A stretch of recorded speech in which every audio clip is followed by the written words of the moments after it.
Este programa tem o patrocínio TAP, Portugal a voar há 80 anos.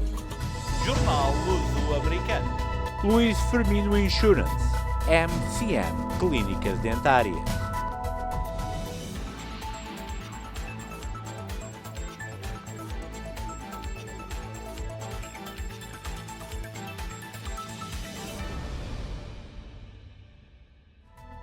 O líder supremo do Irão recusa rendição e adverte contra a intervenção dos Estados Unidos. Trump exige rendição total dos iranianos e faz novas ameaças. Angola, Guiné e Cabo Verde em nova lista de restrições de viagem para os Estados Unidos. 4 evadidos do centro de detenção do ICE em New Jersey usaram colchões e lençóis para ajudar na fuga. Cidade Santuário recusou evadido. Olá, boa noite, bem-vindos a mais um A7 em ponto. Hoje iremos analisar as últimas notícias nos Estados Unidos, em Portugal e no mundo. Não deixe de nos acompanhar nas redes sociais. Coloque um like e ajude-nos a crescer. Já somos mais de 3 milhões e meio e continuamos esse crescimento. A nossa app já está disponível na App Store. Este é um passo enorme da nossa aposta nas nossas comunidades. Agora pode acompanhar-nos dia a dia, em qualquer parte do mundo, com toda a informação ao momento, em 3 línguas: português, espanhol e inglês. A app está disponível na loja da Apple e é completamente grátis. Brevemente estará também disponível no Android. Obrigado por ser parte da nossa jornada e nos ajudar a crescer.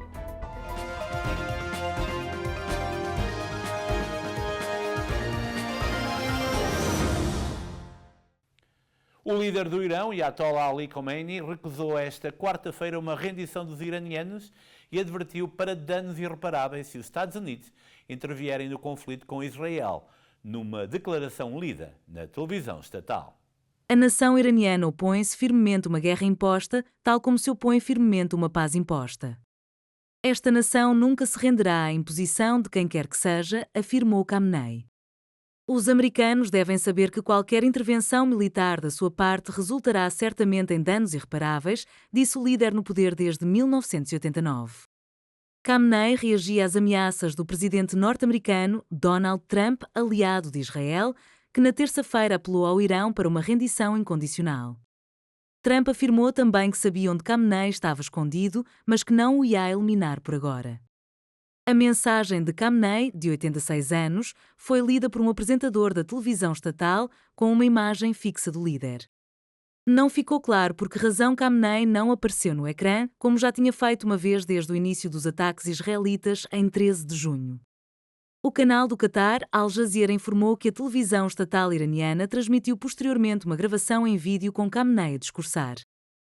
Por sua vez, Donald Trump, presidente dos Estados Unidos, afirmou hoje saber onde o líder supremo do Irão está escondido. A Alemanha, por sua vez, celebrou o trabalho sujo feito por Tel Aviv. O 5º dia no mais recente conflito entre Israel e Irão foi marcado por uma retórica exacerbada dos Estados Unidos, com Donald Trump a declarar que conhece o paradeiro do líder supremo iraniano, o Ayatollah Ali Khamenei, e a exigir uma rendição incondicional. O apoio de Washington é ecoado por alguns aliados, com declarações favoráveis à campanha israelita, com Berlim a saúde o trabalho sujo feito por Tel Aviv. O presidente dos Estados Unidos, que abandonou a cimeira do G7 no Canadá, afirmou durante o regresso que não queriam cessar-fogo, porém algo melhor, um fim, um verdadeiro fim. Isto significaria uma desistência total por Teherão, acrescentou. Temos agora completo e total controle dos sãos do Irão, alegou Trump posteriormente nas redes sociais. O republicano salientou que sabe onde Khamenei está, mas que não matará este alvo fácil, pelo menos por agora. Mas não queremos mísseis disparados contra civis ou soldados americanos. A nossa paciência está a esgotar-se, alertou o chefe de Estado, que quer uma rendição incondicional. Mesmo sendo apenas palavras, por enquanto, Washington tem posicionado meios militares na região. A administração Trump está a considerar expandir uma nova restrição de viagem até 36 países adicionais, a maioria dos quais está em África, de acordo com um comunicado de 14 de junho.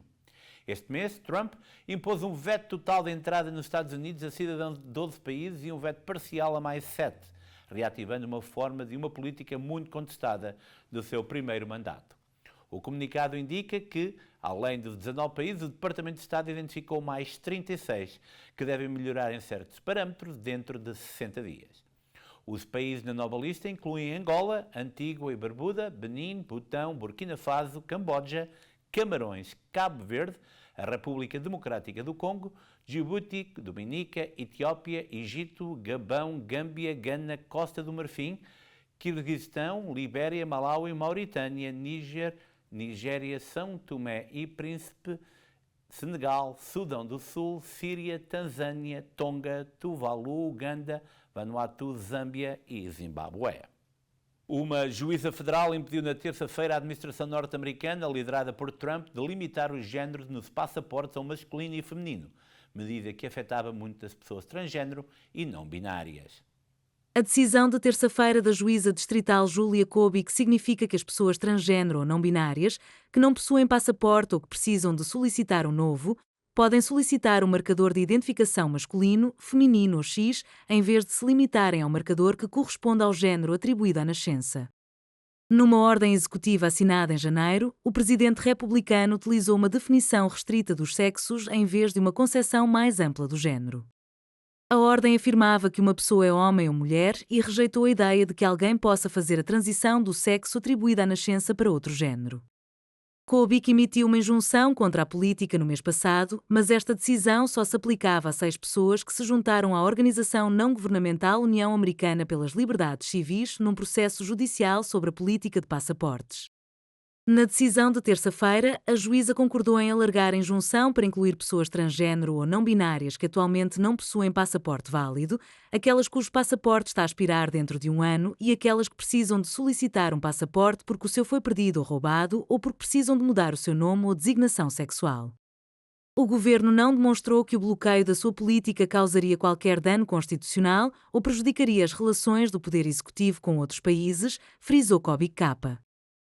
Vamos agora para a costa oeste. A Presidente da Câmara de Los Angeles, Karen Bass, levantou ontem, terça-feira, o recolher obrigatório no centro da cidade, imposto em resposta aos confrontos com a polícia e o vandalismo nos protestos contra a repressão contra a imigração. O recolher imposto em 10 de junho proporcionou esforços bem-sucedidos de prevenção e supressão do crime e protegeu lojas, restaurantes, empresas e residentes de pessoas envolvidas em vandalismo, disse Bass, uma democrata. Na segunda-feira, Bass reduziu o horário depois de se verificarem menos detenções durante as manifestações noturnas, referindo a redução da violência e do vandalismo no centro da cidade que se seguiu aos protestos. Quando o recolher obrigatório foi imposto, Bass disse que a cidade atingiu um ponto crítico depois de 23 estabelecimentos comerciais terem sido assaltados e roubados, o que foi atribuído a agitadores que procuravam causar problemas. O recolher obrigatório abrangeu uma parte relativamente pequena da cidade, uma secção de 2,5 km² do centro da cidade que inclui a área onde ocorreram os protestos.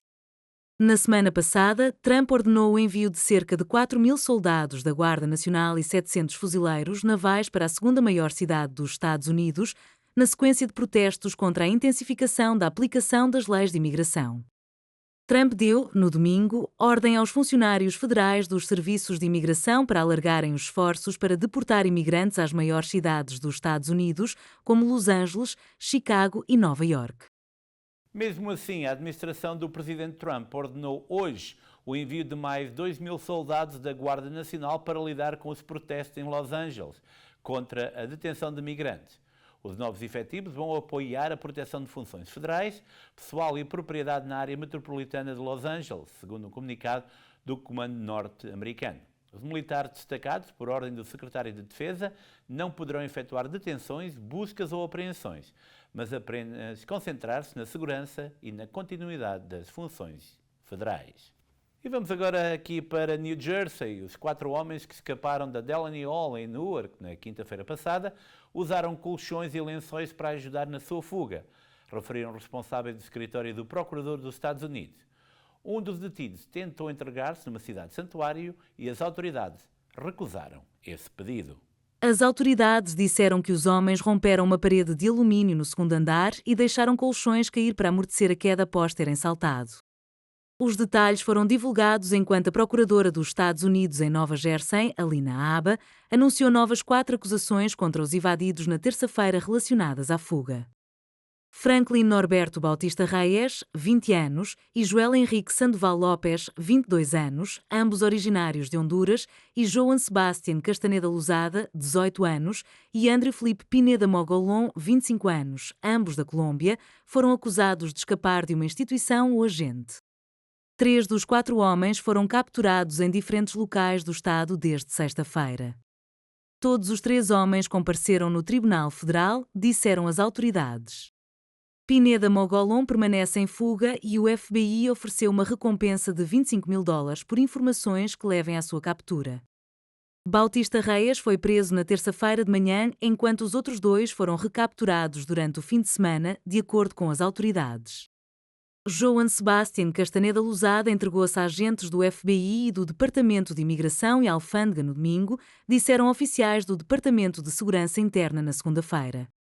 Castaneda Luzada tentou entregar-se a uma estação da Polícia Estadual de Nova Jersey em Bridgetta na sexta-feira, mas foi negado com base nas políticas de cidade-santuário da cidade. As fugas e as queixas sobre as condições parecem ter precipitado o deslocamento esta semana de centenas de pessoas que estavam detidas lá. O candidato à Câmara de Nova York, Brad Lander, foi detido no Tribunal de Imigração após unir os braços com um homem que estava a ser detido.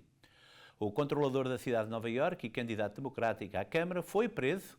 Lander estava a observar os procedimentos no principal Tribunal de Imigração da cidade, onde o número crescente de imigrantes que se apresentam ao tribunal tem sido preso nas últimas semanas por agentes de imigração e fiscalização de alfândega. Um porta-voz do Departamento de Segurança Interna afirmou mais tarde que Lander tinha agredido e impedido um agente da lei, embora até ontem à noite ainda não tivesse sido formalmente acusado.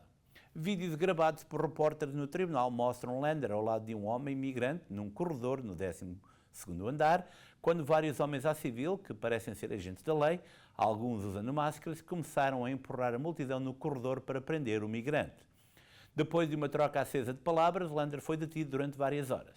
Numa conferência de imprensa posterior, Lander rejeitou as alegações de que a sua prisão tinha sido um truque publicitário premeditado e negou ter agredido alguém.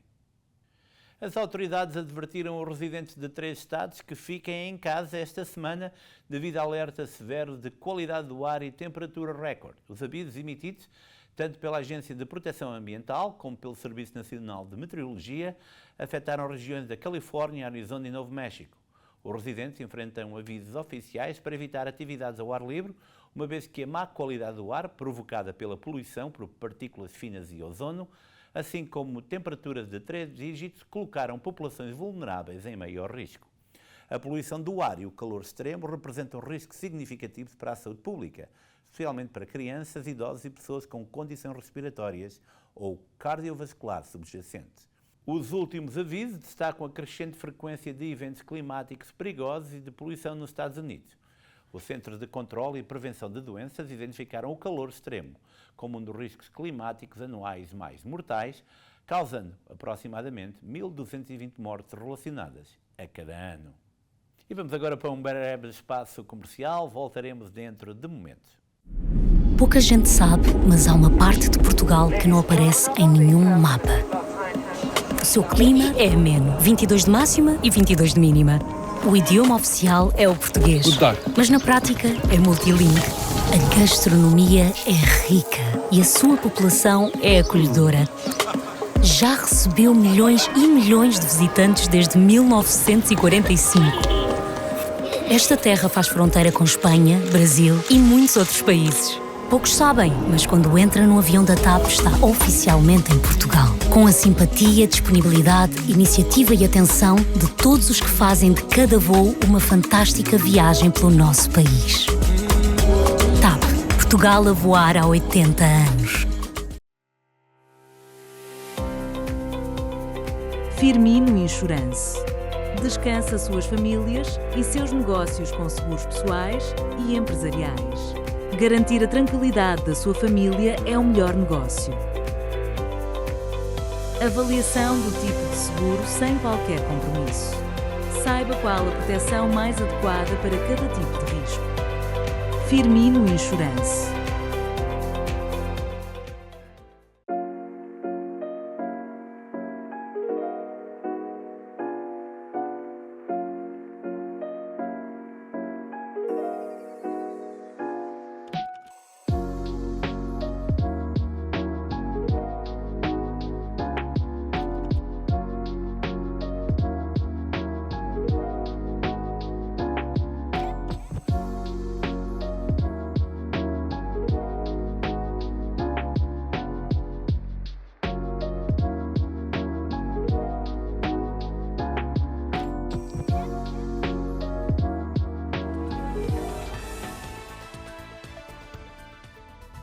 noite, o meu nome é Lúcia Antunes. E o meu é Angélica Pinto. Bem-vindos ao Luso-Americano Magazine. A partir deste momento pode seguir a nossa transmissão em direto nas múltiplas plataformas sociais, quer da WNN, quer do Luso-Americano.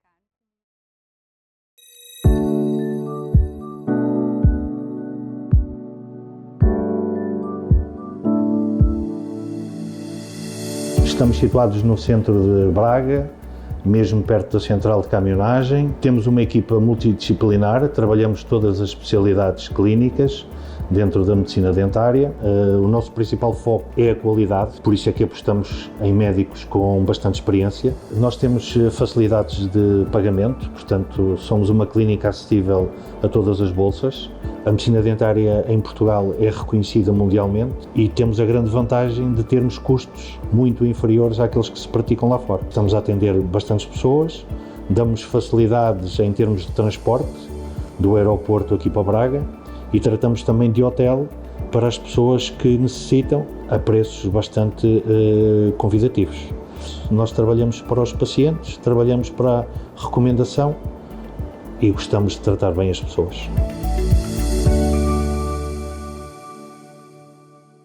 E estamos de volta, desde já muito obrigado, e gostaríamos de lançar o repto para que nos ajude a crescer apoiando-nos comercialmente.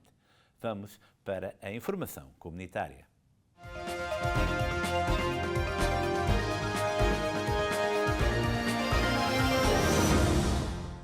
Como parte das comemorações do seu 40º aniversário, a Fundação Luso-Americana para o Desenvolvimento, a FLAD, irá organizar a Cimeira das Cidades Irmãs de 25 a 27 de junho, em Ponta Delgada, na ilha de São Miguel dos Açores. O evento de 3 dias irá reunir líderes governamentais locais e nacionais, incluindo o Presidente de Portugal, Marcelo Rebelo de Sousa, legisladores, organizadores cívicos e representantes de Portugal e dos Estados Unidos, para celebrar e aprofundar o laço entre as cidades irmãs do lado de cá do Atlântico. A partir de 25 de junho, a Cimeira visa promover a colaboração económica, a diplomacia cultural e o envolvimento da juventude, aproveitando os laços únicos entre municípios portugueses e americanos. Com mais de 30 relações de cidades irmãs que ligam municípios dos Açores e no continente português a comunidades em todos os Estados Unidos, particularmente em estados com grandes populações luso-americanas, a Cimeira servirá como uma plataforma para ideias e parcerias inovadoras. A nossa equipa de reportagem estará presente no evento. E continuam as celebrações de Portugalidade. Berkeley Heights celebrou o Dia de Portugal com uma cerimónia de hastear da bandeira portuguesa. Durante o evento, o vereador Manny Couto foi surpreendido com a proclamação do Dia de Manny Couto, em reconhecimento pelas suas décadas de serviço à comunidade. Neto e filho de imigrantes portugueses que chegaram aos Estados Unidos em 1916, Manny tem sido uma figura central na preservação da cultura portuguesa na região, esteve envolvido na fundação de um dos primeiros clubes portugueses no país.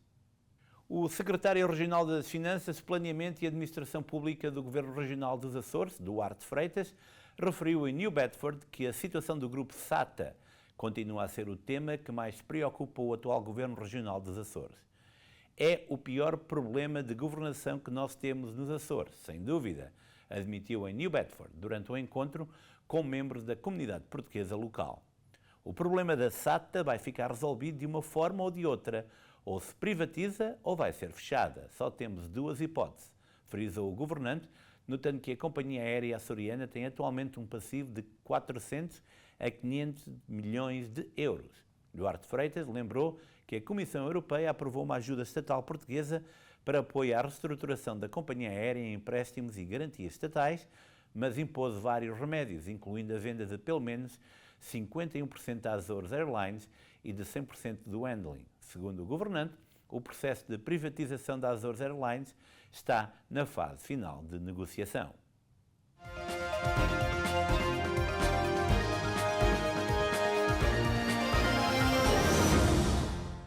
Cerca de 4.000 agentes da Ordem serão mobilizados hoje e amanhã durante operações de controle contra a imigração ilegal em estações ferroviárias e autocarros em França, anunciou hoje o ministro do Interior francês.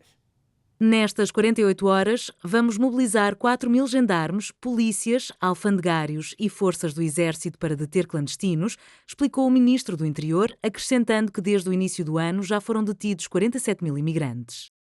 Bruno Retailleau, que fez da luta contra a imigração o seu tema de eleição, deu instruções para que fosse realizada uma operação nacional de controle dos comboios com destino aos países vizinhos e às grandes metrópoles francesas, tanto à chegada como à partida, numa nota dirigida aos prefeitos. Representantes do Estado francês encarregados da coordenação das polícias e da aplicação da política sobre imigração. O líder do partido de direita Republicanos elogiou nesse documento um aumento significativo na interceptação de estrangeiros em situação irregular nas últimas semanas, mais 28%, e uma operação nacional de controle dos fluxos, realizada nos dias 20 e 21 de maio, que resultou em mais de 750 detenções. Na quarta-feira, o ministro do Interior declarou ter reintroduzido de forma muito mais rigorosa do que antes o controle nas fronteiras, com uma força fronteiriça composta por polícias alfandegários e militares. As defesas aéreas russas abateram 48 drones ucranianos em 8 regiões do país, 2 deles perto de Moscovo, ontem, após um ataque massivo a Kiev que causou 23 mortos. As autoridades ucranianas indicaram esta quarta-feira que vários corpos foram recuperados nas últimas horas de um edifício atingido por um míssil no distrito de Solomiansky. O número de mortos no edifício de 9 andares em Solomiansky subiu para 18 pessoas, informou o serviço de emergência numa mensagem na rede social Telegram, especificando que o balanço até ao momento é de 23 mortos e 134 feridos. Por sua vez, o presidente da Câmara de Kiev, Vitaly Klitschko, declarou dia de luto na cidade em memória das vítimas do massivo ataque inimigo contra a capital. Na terça-feira, o presidente ucraniano disse que o ataque lançado pela Rússia foi um dos maiores desde o início da guerra, com 440 drones iranianos e 32 mísseis. Num encontro com o primeiro-ministro canadiano, Mark Carney, no âmbito da cimeira do G7, que decorre em Kananaskis, no Canadá, Volodymyr Zelensky referiu que o ataque russo tinha sido dirigido principalmente contra infraestruturas e a população. E vamos agora ao desporto. O candidato à presidência do Benfica, Martin Maier, visitou Newark e falou em exclusiva à nossa equipa de reportagem, referindo que os benfiquistas querem uma mudança. Decência, competência e paixão. Falta isto no Benfica, nós queremos trazer isto de volta. Toda a gente sente falta destes valores. Ainda agora hoje, aqui em Newark, conversei com várias pessoas e que entendem completamente a falta que isso faz ao Benfica. A mística benfiquista vive disso e, portanto, é isso que nós propomos trazer, é isso que nós vamos fazer no Benfica, é recuperar esses valores e com isso aproximar os sócios do mundo inteiro do Benfica outra vez. O Benfica como a maior marca portuguesa, tem um peso veras importante nas comunidades espalhadas pelo mundo. Aqui em Newark, por exemplo, a comunidade está habituada a ter as forças vivas do Benfica sempre presentes nos grandes momentos. É possível esperar isso se for eleito presidente do Benfica? É uma garantia, simplesmente uma garantia. O movimento e a profundidade do sentimento que aqui existe merece isso.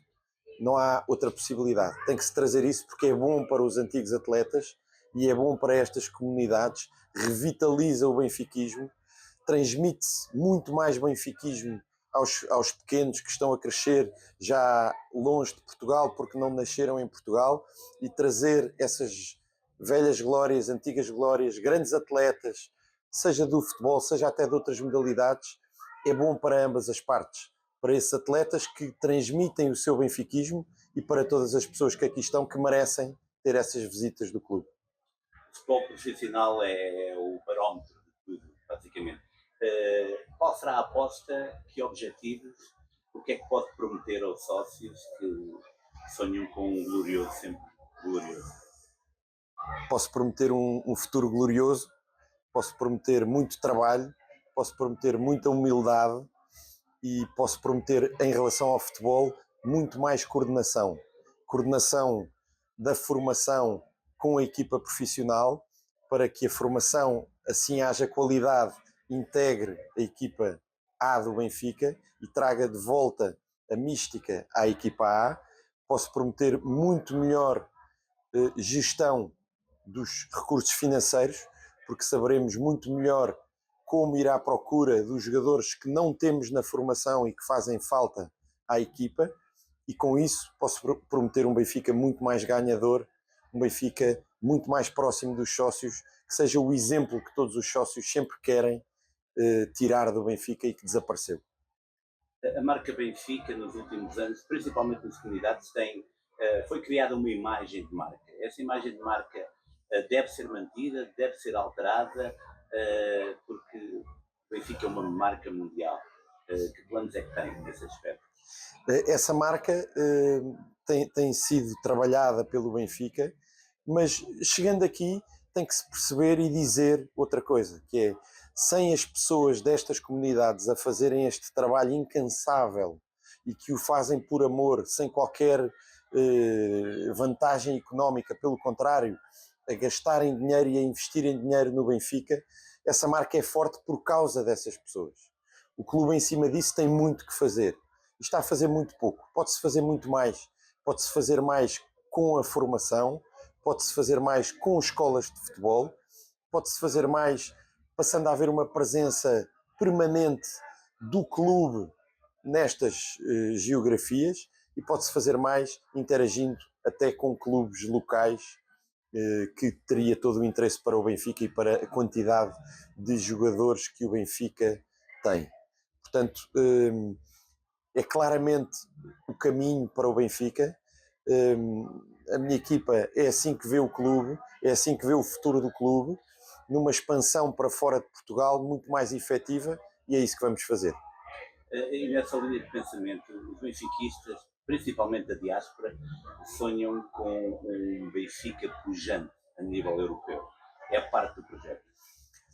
Temos que ser realistas. Há muito por organizar, há muito que progredir, e se fará parte das consequências do que nós vamos fazer. Aquilo que eu prometo fazer é um trabalho incansável, um trabalho focado nos interesses do Benfica, um trabalho transparente e um trabalho competente. As vitórias e a progressão do Benfica para poder vir, por exemplo, a ter um título europeu, é algo que só virá do trabalho. Portanto, temos sim que nos focar no trabalho, temos sim que nos focar na organização do clube e na competência, e isso, tal qual como aconteceu com os 7 anos em que o meu avô foi presidente, é uma consequência de tudo. Não pode ser, não se pode dizer nós vamos ganhar um título europeu. Tem que se trabalhar para que isso venha a ser uma possibilidade e para que isso venha a ser a consequência desse trabalho. E é assim que eu vejo a coisa.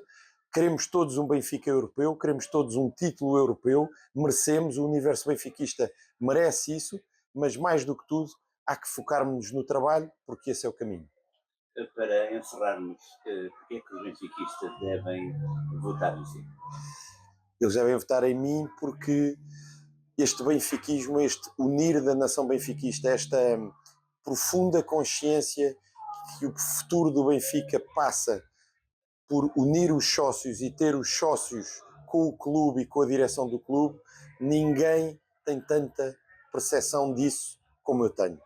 Isso vem no meu sangue, por isso é que a nossa campanha se chama Benfica no Sangue. Todos temos o Benfica no sangue e quem tem o Benfica no sangue é quem está apto a lutar por um melhor futuro para o clube.